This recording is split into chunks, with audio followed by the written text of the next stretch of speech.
মাদ্রাসা concert বাসীর পক্ষ থেকে সাতক্ষীরাবাসীর পক্ষ থেকে আমি হামজা সাহেবের আগমন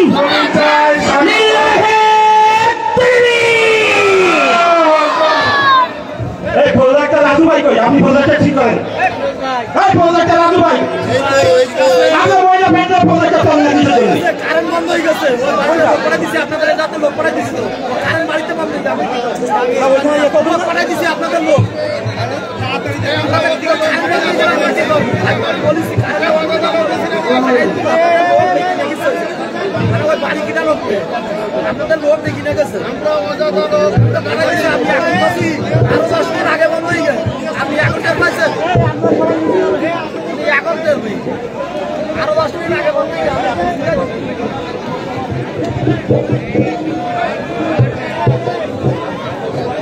না সামনে যাচ্ছে ভাই ঠান্ডা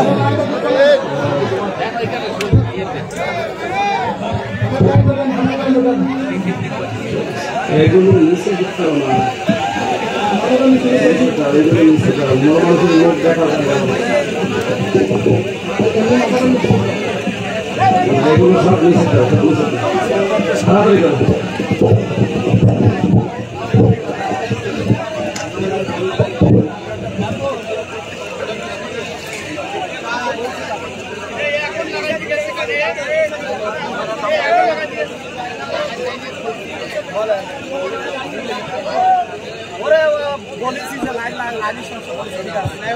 আপনারা এখানে একটু বসেন আপনার বিশৃঙ্খলা সৃষ্টি করতেছেন কেন আপনার বসেন এই সাইডটা সরে যান পিছনের লোক দেখতে যান হয় বসেন তাদের পিছনের লোক দেখতে যান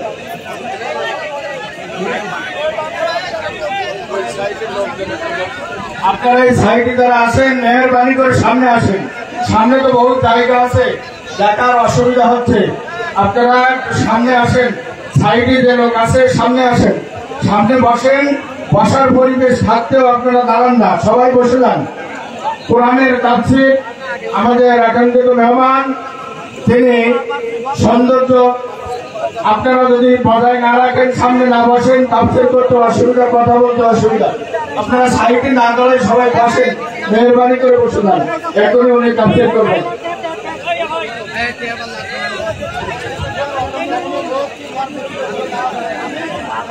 এবং স্টেজের উপরে যারা চেয়ার ব্যতীত আছেন মেহরবানি করে আমরা নিচে নেমে যাই যেহেতু স্টেজের পরে এত চাপ দেওয়া ঠিক হবে না যারা চেয়ার নেই আমরা যারা দাঁড়িয়ে আছি কেউ কিছু মনে না করে আমরা সাইডে চলে যাই স্টেজ থেকে নিচে নেমে চলে যাই পরিবেশ যতই আমরা ভালো করবো আল্লাহ পাক আমাদের উপরে রাজি খুশি থাকবেন আমরা এই মুহূর্তে কোরআনের তাফসীর শুনবো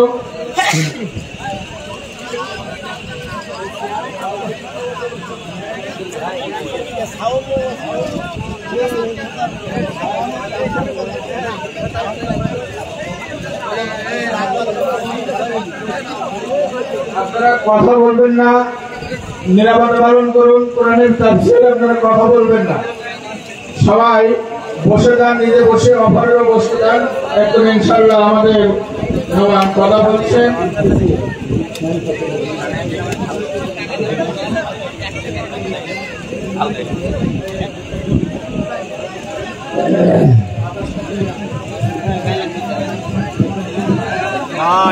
আসসালামু আলাইকুম ওয়া রাহমাতুল্লাহি ওয়া বারাকাতুহু ওয়া আলাইকুম আসসালাম ওয়া রাহমাতুল্লাহি ওয়া বারাকাতুহু এখানে দাঁড়িয়ে থাকবেন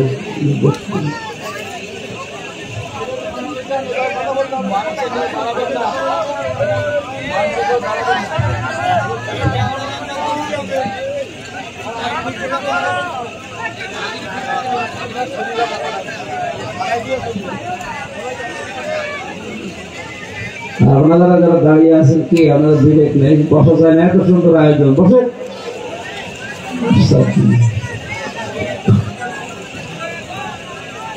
তাড়াতাড়ি মিডিয়া তাড়াতাড়ি বসবেন বসেন বসেন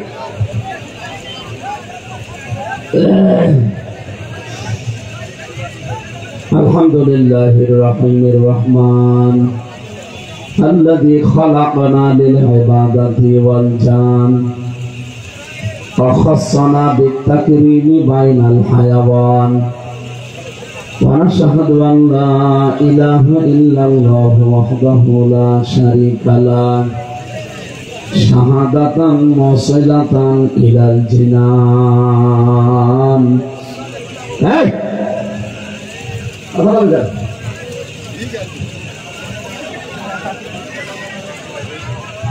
मेरे भाव दें एक तो घुरिए देना तो आवाज हलो तो समस्या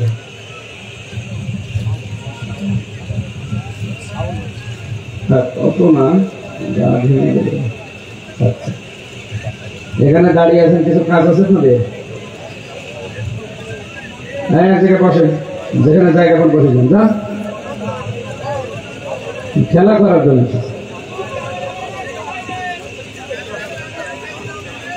ونشهد أن محمدا عبده ورسوله المبعوث فينا بالهدى ودين الحق ليظهره على الأديان صلى الله عليه وعلى آله وصحبه الكرام ما دام الشمس والقمر بجريان والسماء رفعها ووضع الميزان فقد قال الله تعالى في كلامه المجيد وبرهانه التوحيد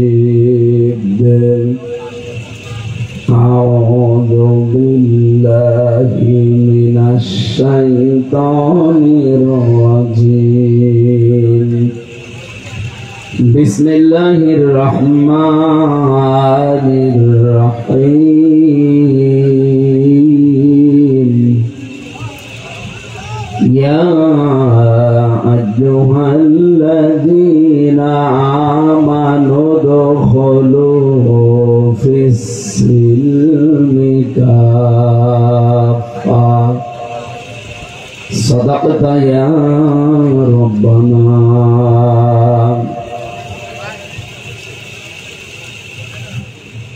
عن أبي ذر رضي الله تعالى عنه قال قال النبي صلى الله عليه وسلم من ادعى ما ليس له فليس منا وليتبوأ مقعده من النار. رواه مسلم. إن الله وملائكته يصلون على النبي يا أيها الذين آمنوا صلوا عليه وسلموا تسليما. اللهم صل على سيدنا مولانا محمد.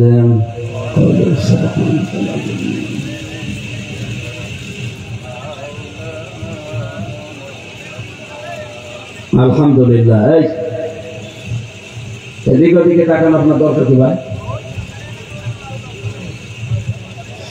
বাংলাদেশের ঐতিহ্যবাহী জেলা সাতক্ষীরা সদর থানার অন্তর্গত মাগুরা তালতলা আলহাজ আব্দুল হান্নান বিশ্বাস মাদ্রাসা কমপ্লেক্স সংলগ্ন গোরস্থান উন্নয়ন প্রকল্পে নবম বাৎসরিক তাফসীর ও কোরআন মাহফিলে স্বনামধন্য সভাপতি, অত্র এলাকার সর্বজন শ্রদ্ধাভাজন ব্যক্তিত্ব,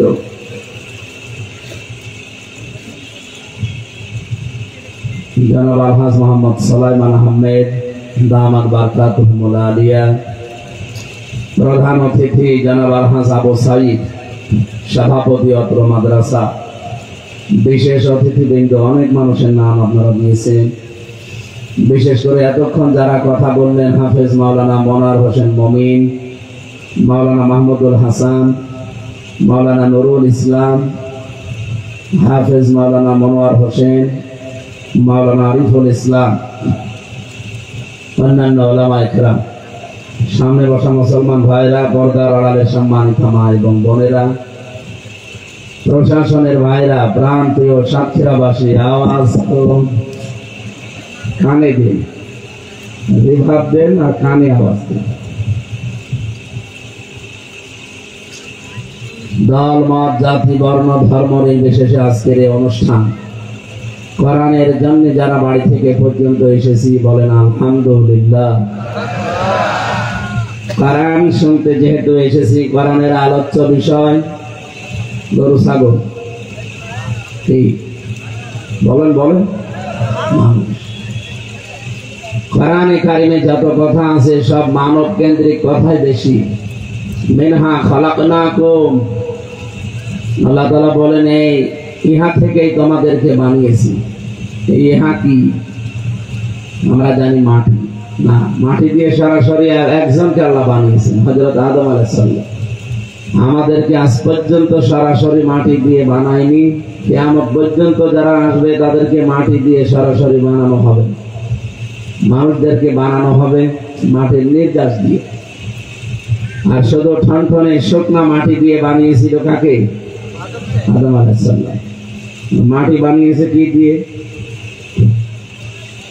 মাটিও তো একটা জিনিস দিয়ে বানানো লাগবে। আমরা তাফসীরের ভেতর থেকে বলছি, আপনি যদি এখন গাজীপুরে যান, মৃত্তিকা গবেষণাগার আছে, ওখানে মাটি গবেষণা করে 10টা জিনিস তারা মাটি থেকে বের করেছে। 1 নম্বরে oxygen, silicon, aluminium, iron, calcium, potassium, sodium, magnesium, nitrogen, hydrogen. এই 10টা জিনিস মাটির ভেতরে আছে। আর আমাদেরকে যেহেতু আল্লাহ মাটির নির্যাস দিয়ে বানালেন, মাটি থেকে উৎপন্ন হওয়া যে খাদ্য খাবারগুলো আমার বাবা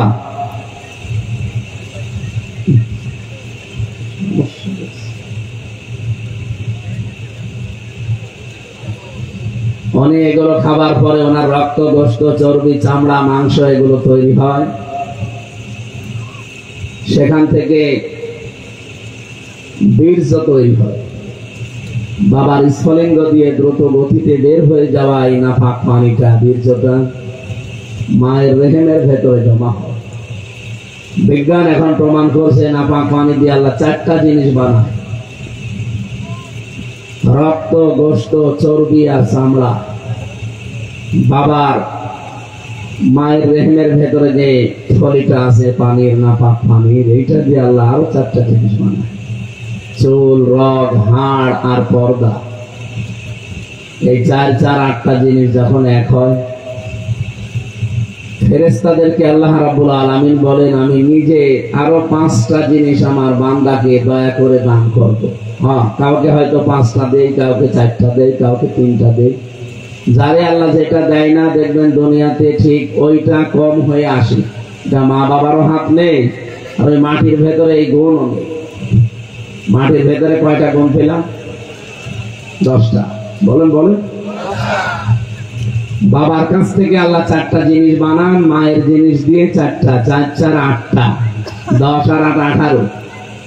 আপনি কম্পিউটারের ভেতরে মানুষের এই মানব দেহ 3.5 হাত ঢুকিয়ে দেন, তো বলবে যে না, মানুষ তৈরি হতে এখন অনেকগুলো উপাদান লাগবে। কি লাগবে? যদি কমপ্লিট মানুষ বানাতে চান, শ্রবণ শক্তি লাগবে, দর্শন শক্তি লাগবে, বাক শক্তি লাগবে, আকেল শক্তি লাগবে, ঘ্রাণ শক্তি লাগবে। আর এই 5টাই আল্লাহ নিজে তার রব নামের কারণে আমাদেরকে ভিক্ষা দিয়েছে। আল্লাহুল গনিয়্যু ওয়া আনতুমুল ফুকারা। আমি ধনী, তোরা সব ফকির। এই আয়াত আমি বানালাম। ফকির না হলে আল্লাহ আমাদেরকে এগুলো দিত? দয়া করে ভিক্ষা দিয়েছে। আল্লাহ রাব্বুল আলামিন সূরা নামলের নাহালের ভেতরে জানিয়েছেন, 14 নম্বর পারা, 14 নম্বর পৃষ্ঠার 14 নম্বর লাইনের 78 নম্বর আয়াতের মাঝের অংশে আছে, ওয়াজাআলা লাকুমুস সামআ ওয়াল আবসারা ওয়াল আফইদা ইলা আখির আয়াত। আল্লাহ পাক বলেন, আমি আল্লাহ নিজে শ্রবণ শক্তি, দর্শন শক্তি, বাক শক্তি, আকেল শক্তি, ঘ্রাণ শক্তি, এই 5টা জিনিস তাকে দিয়েছি। আর ওই যে 18টা, সব মিলে 23টা, সে পরিপূর্ণ মানুষ হয়ে দুনিয়ায় আসতে পারে। যাকে আমি আল্লাহ একটা কম দিয়েছি, 22টা দিয়েছি, সে পরিপূর্ণ হয়ে আসে না। পূর্ণাঙ্গ হয়ে আসতে পারে না, অপূর্ণাঙ্গ হয়ে আসে। এই যে দর্শন শক্তি আল্লাহ যদি আমাকে না দিত, তার রব নামের কারণে দুনিয়ায় আসতাম ঠিক, কিন্তু কানা হয়ে কি করে কত কানা আসে না দুনিয়ায়। তাদেরকে 23টা আল্লাহ দেয়নি, 22টা দিয়েছে। আল্লাহ যদি আমাদেরকে 2টা জিনিস কম দিত, কান, এই যে শ্রবণ শক্তি, যেটা অনেকে এটা পায় না, খালা বলি ডাকি আমরা, বধির বলি তাদেরকে। একটু নিজের দিকে তাকিয়ে ভাবেন তো, আল্লাহ আপনাকে সত্যি যা দিয়েছেন, যদি এই 23টার ভেতরে 2টা কম দিত, মানুষ দুনিয়াতে আপনাকে বলতো ঠিক, কিন্তু বলতো কানা আর খালা। আপনি কি করতেন নিজের দিকে তাকিয়ে এবার ভাবেন। কত মানুষ হয়তো আপনাকে না দেখে মোবাইলে কথা বলে, কিন্তু এই 2টা জিনিস যদি না থাকতো, কথা বলা না, আপনার নাম শুনতে শিখি না তো কানা, আবার বধির। সেদিন ইন্টারনেটে দিয়েছিল, ওই বড়গুনার এক মহিলা কথা বলতো একটা পুরুষের সাথে মোবাইলে, ফেসবুকে চ্যাটিং করতো, দেখে নাই কোনদিন তার চেহারা। সেই লোক খুব চালাক, ওর হাত নেই, পা নেই, প্রতিবন্ধী, চোখ তেরা, কিন্তু এমন কায়দায় ছবি এডিটিং করে প্রোফাইলে দিয়েছে, বোঝার কোনো কায়দা নেই, দেখলে মনে হবে রাজপুত্র। মহিলার সাথে প্রায় 2 বছর লাইন চলছে, মনে করছে জিনিস মনে হয় 1 নাম্বার, চলে এসেছে। চলে আসার পরে যে চেহারা দেখেছে, দেখে একটা হাত নেই, পা নেই, আবার এতদিন মিথ্যা কথা বলেছে যে আমি একটা চাকরি করি, মনে করছে যে বিশাল জিনিস হবে। মহিলাও 2 নাম্বার, কারণ আমারও 2টা ছেলে মেয়ে আছে। ওই এসে দেখছে এই অবস্থা, চাকরি করে ঠিক, কিন্তু একজনের জমিতে পানি টেনে দেয়। এখন মহিলা বিয়ে করতে আর রাজি না। এই লোকের যে ভাই আছে, এসে বলছে না তুমি কেন আসলে, আমাকে মিথ্যা কথা বলেছে যে নাকি খুব সুদর্শন, বলবে তো যে আমি প্রতিবন্ধী, আবার প্রোফাইলে ছবি দিয়েছে সেই রকম ছবি, আমি দেখে চলে এসেছি। সাক্ষীরা বাসি, শুধু হাসির জন্য বলি নাই, নিজের দিকে তাকিয়ে বলেন, আপনাকে যদি আল্লাহ এরকম প্রতিবন্ধী করে দিত, হয়তো না। কথা বলে থাকেন, আপনি কিসের মাস্তানি করেন, কিসের অহংকার আপনার বলেন তো। কুমিল্লাতে একবার খাবার খাচ্ছিলাম এক মাহফিলে, হঠাৎ বিদ্যুৎ চলে গেল। পাশে আমার এক অন্ধ বসেছিল খাবার খেতে। আমার যারা চোখওয়ালা মানুষ, তারা চিল্লা পাল্লা করছে, তাড়াতাড়ি কারেন্টের ব্যবস্থা করেন, জেনারেটর লাগান। হঠাৎ অন্ধ আমার হাত চেপে ধরে বলছে, হুজুর মাত্র 2 মিনিট কারেন্ট চলে গেছে আর আপনি চিল্লাচ্ছেন। অথচ আজ 42 বছর আমার জীবনে কোনো কারেন্ট নেই। আমি কিন্তু জন্মের পরে দেখতে পেতাম, টাইফয়েড হওয়ার কারণে আমার এই অবস্থা হয়েছে। আজ 42 বছর, কি আলো কি অন্ধকার আমি জানি না।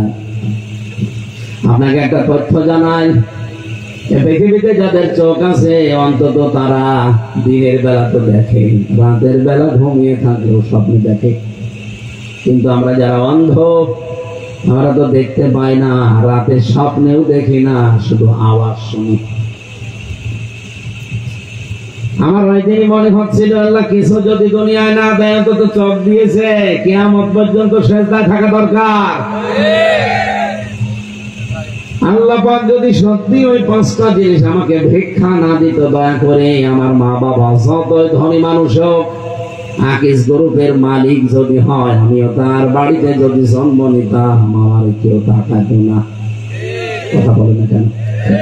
আর এখানে দাওয়াত দেওয়া দূরের কথা, কুষ্টিয়া থেকে পর্যন্ত মোবাইলই করতো না। যখন কি দেখবো নিয়ে এসে, চোখ নেই, কান নেই, কথা বলতে পারে না। বিজ্ঞান এখন প্রমাণ করছে মানুষকে যে আল্লাহ যে বাক শক্তি দিয়েছেন, আল্লাহ রাব্বুল আলামিনের নবী বলেন, মানুষের এই কণ্ঠনালীর ভেতরে 27টা স্তর আছে, প্রতিটি স্তরে একজন করে ফেরেশতা বসে আছে। আমি যখন একটা কথা বলার নিয়ত করি, এখান থেকে এখানে, এখান থেকে ওখানে, ওখান থেকে এখানে, এভাবে দেওয়া লাগবে। 27 জন এভাবে বসে আছে স্তরে স্তরে। কথাটা বের করার জন্য 26 নাম্বার জায়গা পর্যন্ত ঠিক থাকে। 27 নম্বরে যখন বের হবে, তখন আওয়াজটা যাকে আল্লাহ যে আওয়াজ দিয়ে বানিয়েছে, ওই আওয়াজে তার কথাটা বের করে দেয়। একবারের জন্য ভাবেন তো, আমাদের দুনিয়ায় যারা আছে সবার কণ্ঠের আওয়াজ যদি একরকম হতো, এ পৃথিবীতে চলাফেরা করা বড় কঠিন হয়ে যেত। আমি যদি মুরব্বীর বাড়ি দিয়ে আজ 2টার সময় যে বলতাম, ম্যাডাম দরজা খোলেন, মনে করতো যে এসেছে, খুলে দিত, বাবা শাহজালাল, সব হালাল হয়ে যেত না।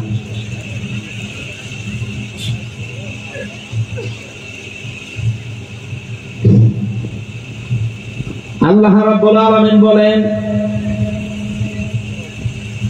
والسماء والطارق وما أدراك ما الطارق النجم الثاقب إن كل نفس لما عليها حافظ। তোমাদের পেছনে হেফাজতকারী আছে, প্রত্যেকের পেছনে তারা আশ্রম দিচ্ছে। আমার এই ফেরেশতাগুলো যদি তাদের দায়িত্ব পালন করা বন্ধ করে দিত, পৃথিবীর মানুষেরা এক কদম সামনে যেতে পারবে না। কারণ তুমি একটা পা যখন তোলো, তোমার এই পাটা জমিনে ফেলার জন্য একজন ফেরেশতা দায়িত্ব পালন করে। প্রত্যেকের জন্য আমি আলাদা আলাদা ফেরেশতা রেখে দিয়েছি। যখন তোমার মরণের সময় আসবে, দুনিয়ার হায়াত শেষ হয়ে যাবে, প্রতিটি ফেরেশতা এসে তোমার কাছে শেষ বিদায় নিয়ে যাবে। পাঁচিনি ফেলেন কলমের জন্য যে ফেরেশতা নিয়ে যেত, ফেরেশতা এসে বলবে, আল্লাহর বান্দা, তাম পৃথিবী ঘুরলাম, তোমার পাঁচে জমিনে পড়বে ওইরকম জায়গা আর পেলাম না, আজকে আমি বিদায় নিয়ে চলে যাচ্ছি, তুমি থাকো। চোখে দেখে যে ফেরেশতা আসবে, এসে বলবে, আল্লাহর বান্দা, তামাম দুনিয়া ঘুরলাম, কিন্তু একটা জায়গা পাইনি যে যেখানে চোখ দিয়ে তাকানো যায়। তোমার চোখের দেখার শক্তি আল্লাহ কেড়ে নিয়েছে, আমি বিদায় নিলাম, হিসাবটা ঠিক করে নাও। প্রতিটি ফেরেশতা এই কথা বলে যে হিসাব ঠিক করে যাও। এমন কঠিন জায়গায় তোমাকে কিছুক্ষণ পরে রাখা হচ্ছে, পৃথিবীর কোনো কিছুর সাথে তার হিসাব মিলবে না। এখানে আমরা অন্তত যারা আছি, কিয়ামত পর্যন্ত যারা আসবো, প্রত্যেকের হায়াত কিন্তু নির্ধারিত। আপনি কি মনে করেন আদম নবীর পরে যে মানুষগুলো দুনিয়ায় এসেছিল, তারা হয়তো বেশি হায়াত পেত? কত 1000 বছর, 1200 বছর তারা বাঁচত, তারা বিদায় নিয়েছে, তারা এখন কবরে আছে। আমরা একটা কবরে ছিলাম, এখন সামনে আর এক কবরে যাব। আমরা যে কবরে ছিলাম তার নাম আলমে আরওয়া, রূহের জগৎ। ওই জগতে একদিনে সবাই আমরা এসেছিলাম আদম নবীর পিঠ থেকে। আল্লাহ পাক বলেন, প্রত্যেককে আমি আদম নবীর পৃষ্ঠদেশ থেকে বের করেছিলাম একই টাইমে, আর সবার কাছ থেকে স্বীকৃতি নিয়েছিলাম একই সময়ে। এখান থেকে বোঝা যায়, আদম নবী থেকে কিয়ামত পর্যন্ত আমরা যারা দুনিয়ায় আসতেছি, সিরিয়ালে হায়াত সবারই এক। কথা বুঝতেছে না? এখনো ক্লিয়ার হয়? সবার হায়াত এক, কিন্তু সময়টা আলাদা।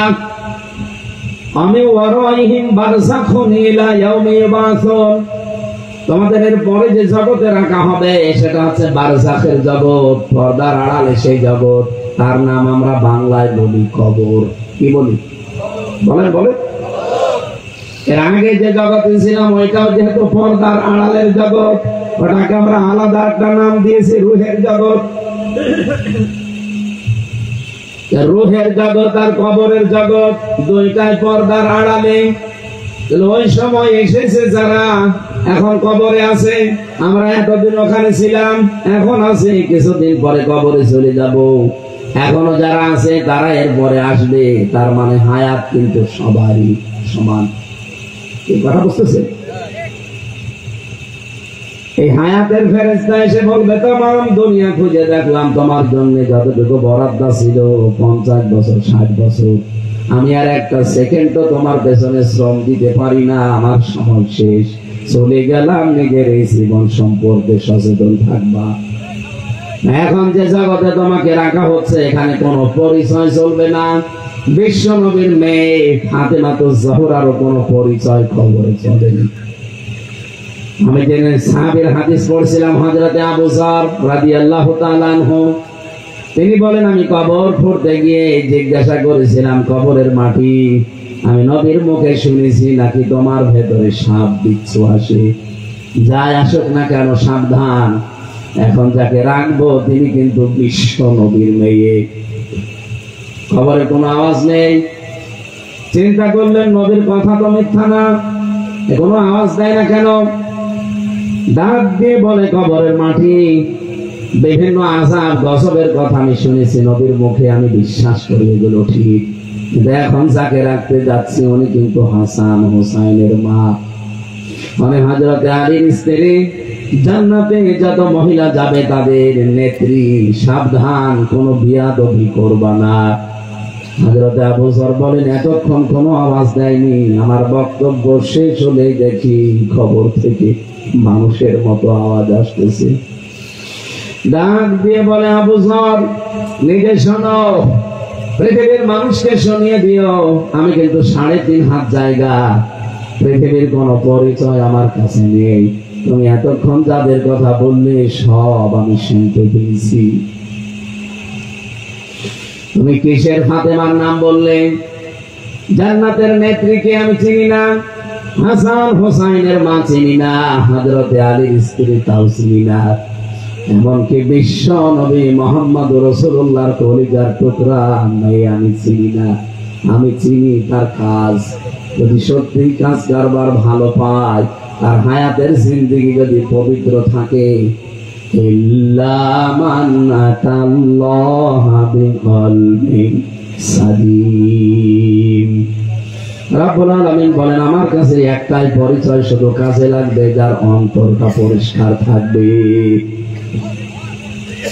এই পরিচয় ছাড়া কোনো কিছুতে আমার কাছে কোনো পরিচয় খাটবে না, চলে যাও।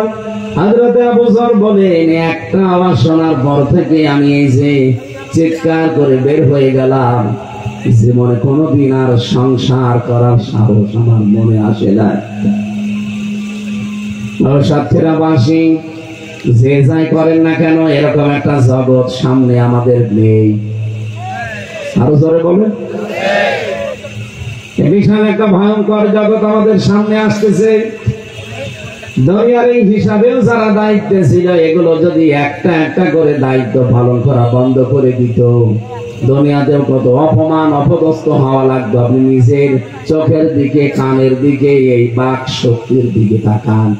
আমার চেহারা যতই ভালো হোক, লেখাপড়া আমি যতই আন্দাজে করি, যদি কথা বলতে হঠাৎ আল্লাহ বন্ধ করে দেয়, বিজ্ঞান এখন দেখাচ্ছে যে 27টা স্তরের একটা স্তর যদি অকেজ হয়ে যায়, দুর্বল হয়ে যায়, আপনি যতই জোরে জোরে কিছু করেন কথা বলতে পারবেন না, শুধু গান ও শব্দ হবে।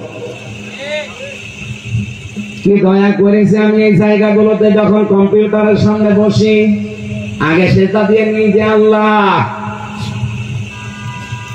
কত মানুষকে তুমি কথা বলার যোগ্যতা কেড়ে নিয়েছে। ওই যে কাজী নজরুল ইসলাম 43 বছর জীবনে কথা বলতে পারে নাই, বোবা ছিল। আপনি হিসাব করতে পারেন জীবনে। আজ যারা আল্লাহর বিরুদ্ধে এই কথাকে ব্যবহার করেন, মানবতার বিরুদ্ধে এই কথাকে ব্যবহার করেন, এখনই যদি আল্লাহ 27টা স্তরের হালকা একটু ফাটল ধরিয়ে দেয়, এমনকি যে শরীরের ভেতরে 5.5 কেজি রক্ত এখন 226 কিলোমিটার বেগে প্রবাহমান চলছে, মাথা থেকে পা পর্যন্ত। বিজ্ঞান জানিয়েছে 2 কোটি কোষ আমাদের শরীরে আল্লাহ দিয়েছে। এই কোষগুলো যদি কিছু দুর্বল হয়ে যায়, এগুলো দুর্বল হওয়ার কিছু পয়েন্ট তো আছে। আমার আলোচনা ওদিকে না, আমি ওদিকে যাচ্ছি। এক কথাই বলছি, কোষগুলো যদি সত্যি দুর্বল হয়ে যেত, আপনার কিন্তু রক্তের ভেতরে কমপক্ষে 5 প্রকার ক্যান্সার দেখা দিত। ক্যান্সার হওয়ার পেছনে কিছু কারণ আমি পেয়েছি। তামিলনাড়ুতে ছিলাম, সিলেটের এক ভাইকে পেয়েছিলাম, উনি প্রায় 12 মাস সেখানে আছে। যেদিন আমরা চলে আসবো ওই দিন শুনলাম ওনার রিপোর্ট দিয়েছে যে শরীরের ভেতরে যে 5 প্রকার ক্যান্সার হয় তার ভেতরে 1 প্রকার ধরা পড়েছে। ওনারে বললাম আপনার কত টাকা খরচ হলো? বলছে 1,13,00,000। 1,13,00,000 টাকা অলরেডি 12 মাসে চলে গেছে। আজকে ডাক্তার রিপোর্ট দিয়েছে আমি নাকি আর বাঁচবো না, কারণ রক্তের যে কোষগুলো, ওই কোষগুলো এখন আর কাজ করছে না। আমি খ্রিস্টান ডাক্তারের সাথে কথা বলেছিলাম ইংরেজিতে, জিজ্ঞাসা করেছিলাম তাকে যে হ্যালো ডক্টর, এই রোগগুলো হওয়ার কারণ কি? রক্তের ভেতরে যে 5 প্রকার ক্যান্সার, এর 1 প্রকার ধরা পড়েছে, এটার কারণ কি? খ্রিস্টান ডাক্তার আমাকে মেডিকেল রিপোর্ট দিয়ে জানাচ্ছিলেন যে পৃথিবীতে মানুষের এই শরীরে কোটি কোটি লোমকূপ আছে। দেখতে পাচ্ছেন এই যে এইটা লোম বলে না, পশম, এই ভালো ভাষায় বললে লোম বলে। এই লোমগুলোর ভেতর দিয়ে অন্ধকার আর আলো প্রবেশ করে শরীরে। আপনার শরীরের ভেতরে এজন্য আল্লাহ 12 ঘন্টা আলো প্রবেশ করার ব্যবস্থা করে দিন দিয়েছেন, আর 12 ঘন্টা এরকম অন্ধকার করে দিয়েছেন যেন অন্ধকার প্রবেশ করে। ক্যান্সার থেকে বাঁচার জন্য এটা ভূমিকা পালন করে। এই লোকটা সারাটা জীবনই বেশিরভাগ আলোয় কাটিয়েছে। অন্ধকার ওর শরীরের ভেতরে প্রবেশ করা দরকার, সে ব্যবস্থা ওর ছিল না। দিনের আলোতে থাকতো 12.5 ঘন্টা, রাতের বেলায় ওই মোবাইলের আলো, কম্পিউটার আলো, টিভির আলো অথবা আলো জ্বালিয়ে ঘুমাতো। এই জন্য নবীর হাদিস হচ্ছে যখন ঘুমাতে যাবেন অন্ধকার করে ঘুমাবেন। 1,500 বছর আগে এই কথা বিশ্ব নবী জানিয়েছেন, আর বিজ্ঞান এখন প্রমাণ করে বলছে যে ঘুমানোর সময় বাতি আলো লিভিয়ে ঘুমাবেন। অন্ধকার আপনার শরীরের ভেতরে প্রবেশ করবে, ক্যান্সার থেকে আল্লাহ আপনাকে বাঁচিয়ে দেবে। এই মাথার ভেতরে একটা জিনিস আছে, পেছন দিয়ে বের হয়। এটা যত বেশি বের হবে, এটা অন্ধকার না হলে বের হয় না। আমি তো আর আপনাকে বিজ্ঞান বোঝাই না, আমি কোরআন বোঝাচ্ছি। এটা একটা পয়েন্ট এসেছে, এই জন্য এতটুকু বললাম। আল্লাহ রাব্বুল আলামিন সত্যি আমাদেরকে যা দিয়েছেন, উনি যদি একটু এলোমেলো করে দেয়, আমি হামজা আর হামজা থাকবো না। আমার এখনই মানুষ বলবে বোবা। কি বলবে? এই জন্য পুরা কোরআন শরীফে আপনি দেখবেন মানুষ, এটা আলোচ্য বিষয় কোরআনের। রাব্বুল আলামিন এখানে পৃথিবীতে যত সৃষ্টি পাঠিয়েছেন, সব চাইতে বড় সম্মান আর মর্যাদায় দিয়েছেন এই মানুষকে। ওয়ালাকাদ কাররামনা বানি আদম, অবশ্য আমি বনি আদমকে সম্মান দিয়েছি। আমি যে খুতবা পড়েছিলাম প্রথমে, হয়তো এখানে আলেম ছাড়া অনেকে বোঝেন না, আমি আরবিতে বলেছিলাম। ওর বাংলা ছিল কি? আল্লাযী খলাকনা লিল ইবাদাতি ওয়াল জান, যিনি আমাদেরকে বানিয়েছেন তার ইবাদতের জন্য, আর জিনদেরকেও তিনি বানিয়েছেন।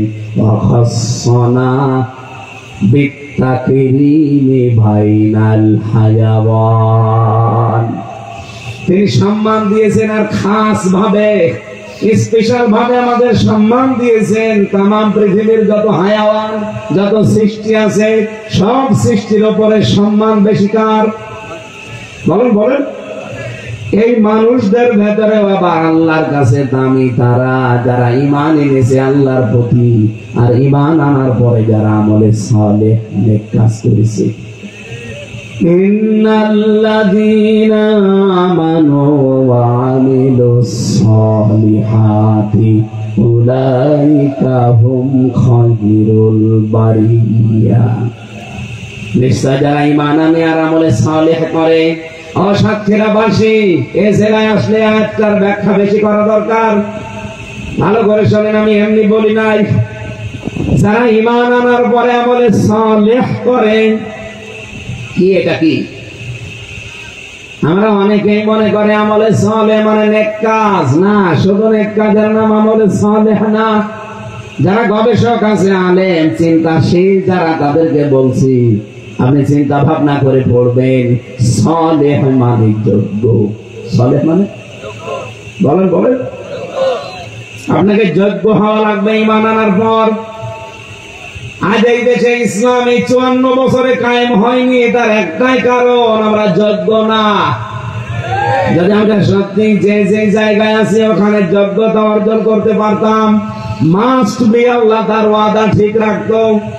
ওয়া'দাল্লাহু আল্লাযীনা আমানু মিনকুম ওয়া আমিলুস সালিহাত লা ইস্তাখলিফান্নাহুম ফিল আরদি কামা ইস্তাখলাফাল্লাযীনা মিন ক্বাবলিহিম।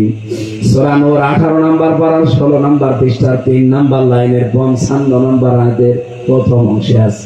আল্লাহ বলেন, আমার ওয়াদা তোমাদের ভেতরে যারা ঈমান আনবে আর আমলে সালেহ করবে তাদেরকে আমি জমিনের শাসন ক্ষমতা দিয়ে দেব। বলেন সুবহানাল্লাহ। আল্লাহ এতটুকু বলে শেষ করে দেননি।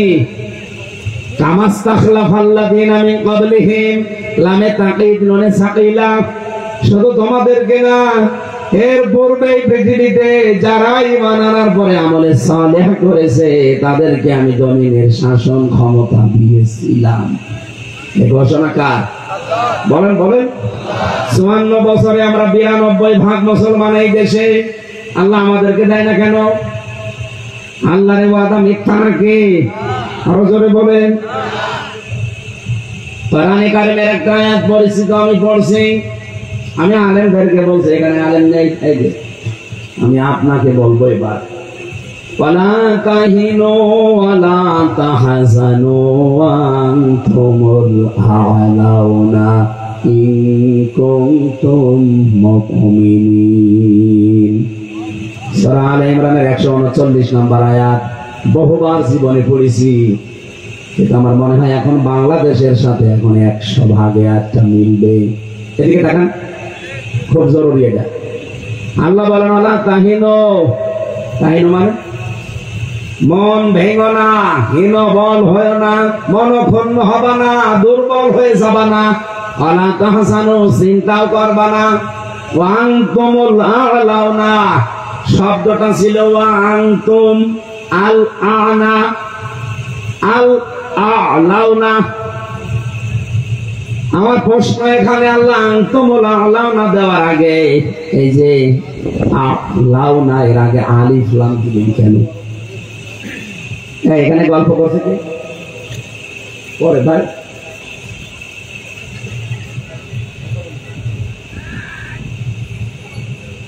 ঠিক করেন আগে, ঠিক করেন, ঠিক করেন। জরুরি একটা কথা এখানে আমি বলবো, এই জন্য আমি এতক্ষণ কান দিয়ে নিয়ে আসতেছি।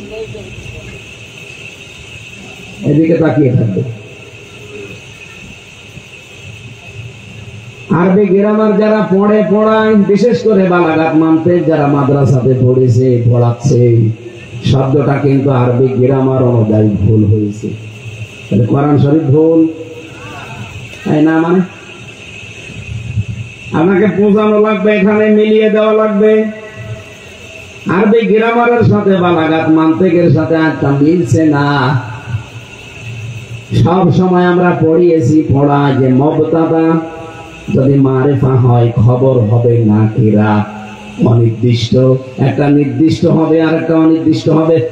অথচ আল্লাহ খবর যেটা আ'লাউনা এর আগে আলিফ লাম দিয়ে মারিফা করে দিলেন। খবর যদি নাকিরা না হয়ে যদি মারিফা হয়ে যায়, ফিদুল হাসরা, হসরের ফায়দা দেয়, তখন বাংলা অর্থ দাঁড়ায় তোমরাই বিজয়ী হবে। শেষে হাসাই আছে। যদি আল্লাহ আলিফ লামটা এখানে না দিত তাহলে তোমরা হবে এতটুকু বলতো। কিন্তু যেহেতু আলিফ লাম দিয়ে ওইটাও নির্দিষ্ট করে দিলেন, বাংলা অর্থই দাঁড়িয়ে গেছে, পুরাটা পাল্টিয়ে গেছে। তোমরাই বিজয়ী হবে, গ্যারান্টি দিয়েছে কে? বলেন বলেন। এই জন্য আমরা কোনো চিন্তা করি না, দেশের অবস্থা না পৃথিবীর অবস্থা পাল্টিয়ে যাক, আমাদের কোনো হীনমন্যতা নেই, আমরা দুর্বল হই না, কারণ আমরা বাঁচলেও যা মরলেও তা। এই কথা বলেন না, যেদিন পড়েছি যেদিন পড়িয়েছি কুল ইন্না সলাতি ওয়া নুসুকি ওয়া মাহইয়ায়া ওয়া মামাতি লিল্লাহি রাব্বিল আলামিন। হে নবী, আপনি বলেন আমার জীবন, আমার মরণ, আমার নামাজ, আমার কুরবানি সব আমি আল্লাহকে দিয়ে দিয়েছি।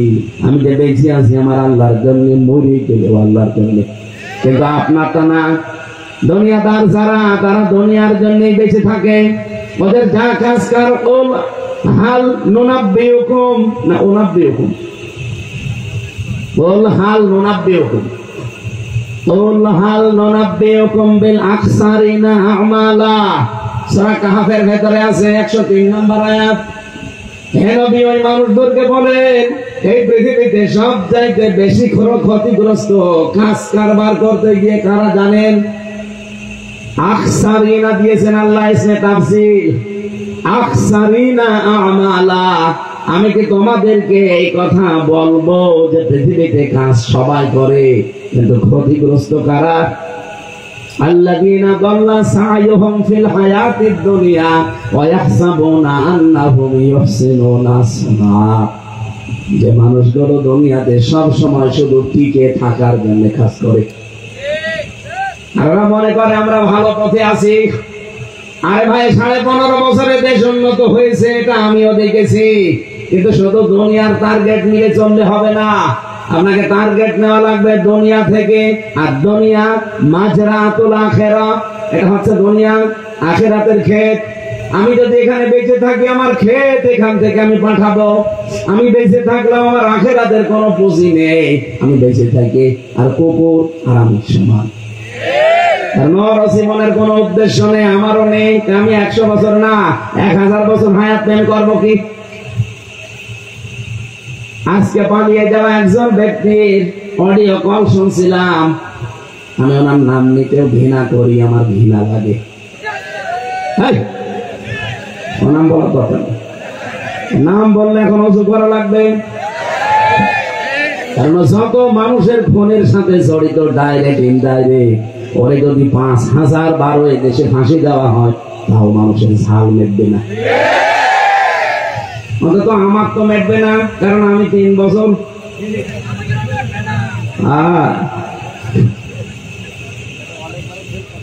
উনি আজকে নিজেই বলছিল এই কথা যে আল্লাহ আমাকে বাঁচিয়ে রেখেছে, সামনে কিছু মানুষকে শাস্তি দেওয়ার জন্য। লজ্জা আছে মহিলা? এত অপমান হওয়ার পরও যদি এই কথা বলে আল্লাহ নাকি ওরে বাঁচিয়ে রেখেছে, পালিয়ে গেলেন কেন? আল্লাহ আপনাকে বাঁচিয়ে দিয়েছে, আপনি আর 5 মিনিট থাকতেন, ভাবটা হইত। কথা বলছে না কেন? শুধু 5 মিনিটও না, যেটাই যাচ্ছিল এটার দরজা যদি হালকা খুলে যেত। আমি সেদিন যে মৌলভী বাজারে যাচ্ছিলাম, হঠাৎ পাইলট আমারে বলছে, হুজুর এই হেলিকপ্টারের এই হুকটা যেন চাপ দিবেন না, তাহলে খুলে গেলে খুলে যাবে। মনে মনে ভাবলাম, আল্লাহ, যে 2 বোন চলে যাচ্ছিল, যদি একটু হুকটা খুলে দিত, আর যদি আমার সামনে পড়তো, মন মতো আল্লাহর নামে পিটাতাম।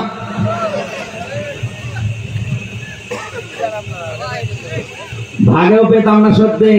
আর সাতক্ষীরায় পড়লে তো বুলডোজার নাসিব হয়ে যেত, কারণ এই জেলার একেবারে শেষ করে দিয়েছে। সারা বাংলাদেশে সাতক্ষীরাকে আমরা আশা পাই মনে করে এটা ফিলিস্তিন। এত এত এত রাগ ছিল জেলার উপরে। সবচাইতে বেশি অত্যাচার হয়েছে সারা বাংলাদেশে সাতক্ষীরা আর চাঁপাই নবাবগঞ্জ। এখানে কত মানুষের বাড়ি ঘর বুলডোজার দিয়ে ভেঙে দিয়েছে। এখানে এরকম মানুষ নেই?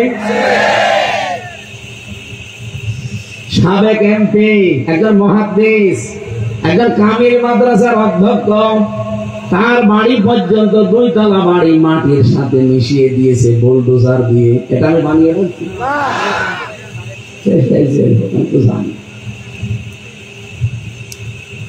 আমরা আল্লাহর ওলি খুঁজে পাই না দেশে। অধ্যক্ষ আব্দুল খালেক মন্ডল এটা আল্লাহর ওলি ছিল। এরপরে মাওলানা ইয়াসির না কি যেন নাম, রিয়াসাত আলী বিশ্বাস, হয়তো মাওলানা রিয়াসাত আলী আশাসনী এমপি ছিল সাবেক, এখন কবরে আছে। আমার তো মনে হয় কবর খোঁড়া যদি জায়েজ থাকতো, আপনি কবর খুঁড়ে দেখতেন লোকটা সত্যি জান্নাতে আছে। কি করেছে দেখেছেন, একজন এমপি আর বাড়ি হচ্ছে মাটির বাড়ি। আর কত মানুষ এই সাক্ষীরা এমপি হতে না, এমপি শুধু পেছনে থাকে, তার বাড়ি 3 তলা। তাও তো সে ভোটের এমপি না, অবৈধ এমপি, অবৈধ এমপির অবৈধ পিএস, তারই যদি 3 তলা বাড়ি হয়। মাওলানা রিয়াসাত আলীর তো 50 তলা হওয়ার দরকার ছিল। বলেন, আপনি ওলি খুঁজে পান না, চলে যাচ্ছেন সে কোথায়? চট্টগ্রামে জাহাঙ্গীর হুজুরের কাছে। জাহাঙ্গীর হুজুর না, জাহাঙ্গীর হুজুর আছে না যে কবরে কলম পড়তে যায়, কি হুজুর? সাতক্ষীরা বাসী খুব ভালোবাসে শুধু ইমানের কারণে আপনাদের। বাংলাদেশে তো কত জেলা আছে, কোন জেলার মানুষকে আমার এভাবে ভালো লাগে না। শুধু এই অত্যাচারিত হওয়ার কারণে তাম বাংলাদেশের মানুষের মহব্বত এই জেলার প্রতি একটা আলাদা আল্লাহ তৈরি করে। আমি যেমন 3টা বছর ফাঁসির কন্ডেম ছিলাম, এই জন্য আল্লাহ তাম দুনিয়ার মুসলমানদের ভেতরে যারা নাম জানে, যারা বাংলা ভাষা বোঝে, দেখবেন তাদের ভেতরে আল্লাহ মহব্বত ঢেলে দিয়েছে। কারণ দুনিয়াতে যারা ইসলামের জন্য, মানবতার জন্য কষ্ট স্বীকার করবে, মাস্ট বি, তাদের প্রতি আল্লাহ একটা আলাদা ভালোবাসা সৃষ্টি জগতের ভেতরে তৈরি করে দেবে। এখানে একটা নতুন তথ্য বলছি আপনাদেরকে, আলেমদের কাজে লাগবে। এদিকে তাকান। আল্লাহ রাব্বুল আলামিন জানিয়েছেন, ফাইন্না মা'আল উসরি ইসরান, ইন্না মা'আল উসরি ইসরা। আমি এখানে যারা আলেম আছে তাদেরকে জিজ্ঞাসা করব, আয়াতটা ঠিক আছে না ভুল? হ্যাঁ, ঠিক আছে কি করে? শুধু ঠিক না, আমি আপনাকে একটা জিনিস এখান থেকে বের করে আশার বাণী শোনাচ্ছি। আল্লাহ যে উসরুন দিয়েছেন, দেখবেন উসরুনের আগে আলিফ লাম আছে, এর আগে মা আছে। আমরা জানি যেখানে কষ্টের কথা বলতে গিয়ে আল্লাহ নির্দিষ্ট করে মারেফা করে দিলেন, কিন্তু পরের শব্দটা ইসরা, এটার অর্থ হচ্ছে সুখ, শান্তি, নিরাপত্তা, স্বস্তি, আনন্দ, কল্যাণ। আল্লাহ এই কথাটা বলতে গিয়ে কিন্তু তখন ওখানে আর আলিফ লাম দেয়নি, তখন ওটা নাকিরা, অনির্দিষ্ট।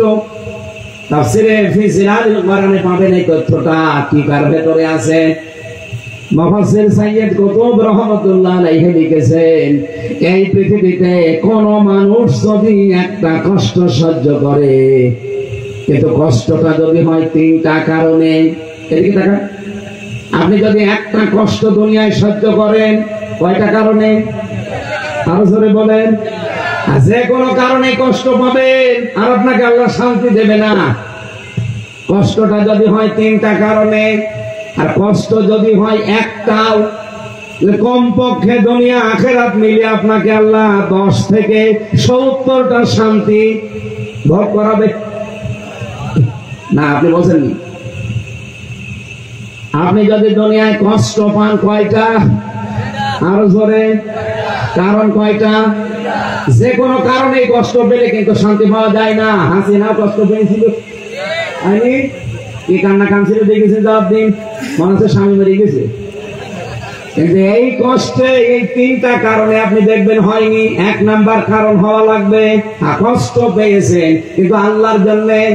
ওকে আল্লাহর জন্য কষ্ট পেয়েছি, রাসূলুল্লাহর জন্য পেয়েছি, মানবতার জন্য। আর মানবতাকে ধ্বংস করিস, কথা বলেন না কেন?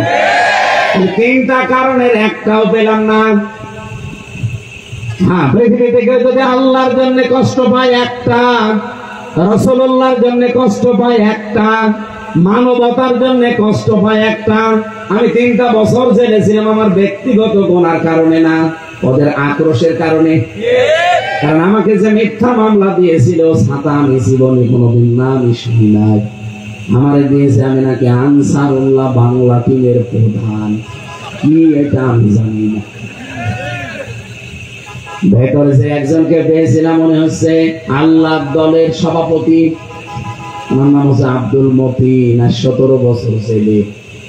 ওনার একদিন বললাম, ভাই আপনি আল্লাহ দলের সভাপতি, সেক্রেটারিকে আমার ছেলে, ও সভাপতি ওর ছেলে সেক্রেটারি, বাংলাদেশে আর কেউ নেই, এই হচ্ছে জঙ্গি।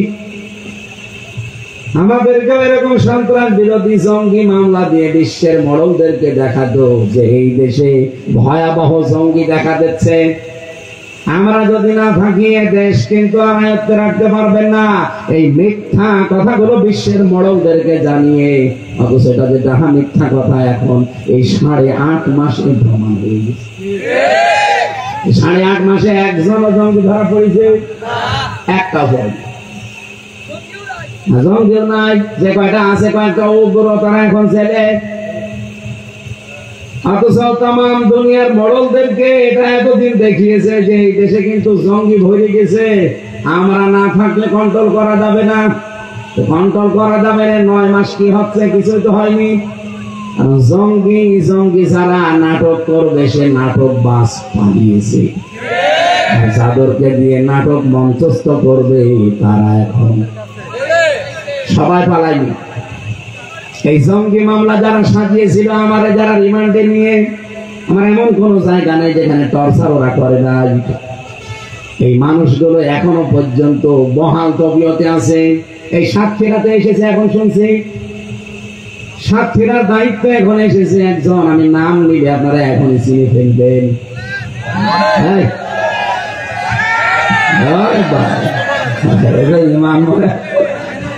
মাটি ভরিয়ে উঠতেছে। এরা নিজেরা জানতো যে আলেমদের কোনো দোষ নেই, এরা জঙ্গিও না, ওরা নিজেরা আমার এই অফিসার বলেছে। অথচ চুরি করে এখন নাকি সাতক্ষীরায় দায়িত্ব নিয়েছে। সাতক্ষীরা হচ্ছে একটা ফিলিস্তিন। আপনি কোন সাহসে জেলায় আসলেন?